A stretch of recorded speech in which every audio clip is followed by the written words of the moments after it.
And so I've got some more questions now. Now, Billie, when I think of you, I think of Billie, vibrant, happy, chatty, but there must have been some sad times in your life. And how did you negotiate those?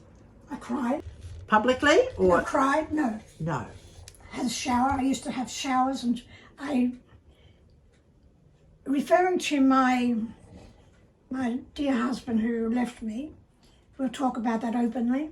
I never, ever, I can say this, talk to my children about the why. Mm-hmm. I never ran him down to the children. Mm-hmm. I didn't, you see, he was a pastor and he was always out anyway. Yes.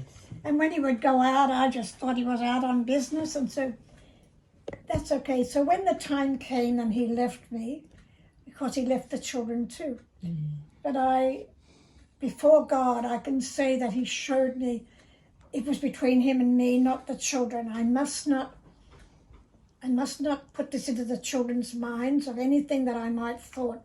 I fought for 2 years trying to reason with him. And in the end, I had an amazing experience. I was at Glad Tidings. I was hanging on by my fingernails in faith. Because you had 12 children to care for. I had 11 at the time. One was married, but I still had 11 at home. Right. And I used to think, God, where are you? Where are you? You know, the usual. And I looked across the aisle at Alan Conwell, this man who was a big chief in his business. He's 6 feet tall with his hands raised and praising God. I think, oh God, you are real. And people don't understand, if you only realize without you knowing, people around are watching you. Mm-hmm. And he was without him knowing it until I told him, Cliff Morton, these generals to me, yes. How they blessed me without them even knowing it. Mm-hmm. Joan Morton, I would walk into church and I would do all my crying in the bathroom. And then Joan Morton would walk into church and she would sit over there and I would sit down here. And as she walked in the church, she would just go, and you know, that meant just this wink at me. Mm. And it gave me this courage and felt like, yeah, it's just something I could keep going. I did have suicidal thoughts. Mm-hmm. I took myself to the bridge and contemplated what I would do. And Holy Spirit is he's faithful to the Father. Yeah. And I turned around and came back. In Glad Tidings one day, I just could not understand why, God, you're not answering my questions. You're not, because I wanted the threesome to split so that we could get back together and have this family. And I was in Glad Tidings and I was on my face through the worship, and I was on my face worshiping the Lord. He gave me an absolute revelation of Gethsemane. Everybody needs a Gethsemane. And he took me there with Jesus.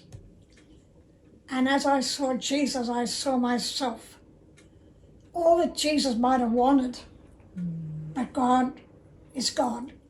He's Father. And I was there and I said, like Jesus, God, I don't really understand and I'm tired, so not my will, but yours be done. And I submitted myself to the Lord. And after that, to just trust him that whatever the future would be, I would trust you. Mm-hmm. And it was then, amazingly, that God opened up, and I forgave. I had to forgive. And when I forgave, healing, I was 5.5 stone. Wow. I don't know what that is in. That's not much. Yeah, and I had malnutrition. And now I've still got about 9-10 children at home. I have malnutrition. I'm eating Sayo biscuits dunked in hot tea because they get stuck down my throat. Because when I ate, my throat restricted. And but once I forgave and submitted myself, not committed, I submitted myself. God, not my will, but yours. Whatever, I will trust you. And I began to heal. And amazing after that.